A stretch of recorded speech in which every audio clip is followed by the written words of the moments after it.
I wanted to talk about a little something here because I notice a lot of friends and so on are downplaying the severity of this COVID-19 thing.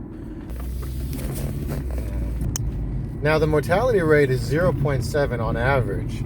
So if you're a glass half empty type of person, you'd say, oh no, that's 7 times the normal rate of the flu, which is 0.1. Yeah, well, on the flip side, if you think positively, you say, oh yeah, it's still under 1%, which... So the problem here is the R naught.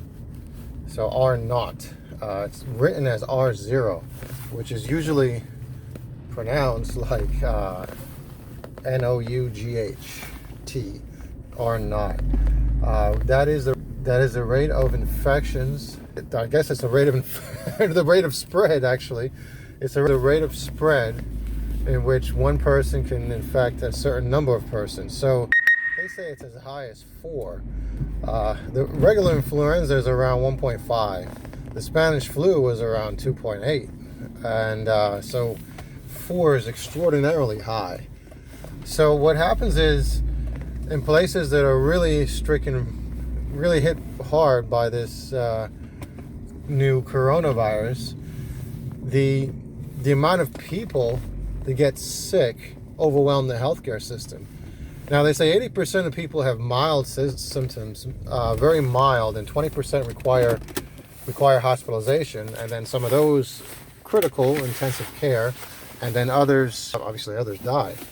But if there's an overwhelming amount of those cases in your particular town or city, then the rate of the mortality rate actually increases by like 5-fold, right? Because it can go even higher than 3%. So that is the real problem here. And I notice a lot of friends of mine, they just don't want to take it seriously and trading silly memes and nonsense, and really could affect you. The other thing is that thankfully there have been no fatalities of children under 10 years old.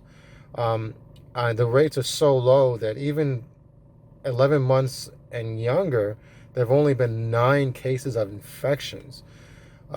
So that just goes to show not only does the virus not want to kill children, but it doesn't even want to infect children in some cases, which makes this a little bit more severe because the older you are, the worse it is. If you're 70 or older, I hear the mortality rate is above 14%, which is crazy. And it gets worse because the virus targets your lungs, and if you've been a smoker, then that's it. You have a higher chance of dying much younger than being elderly if you've been smoking your whole life.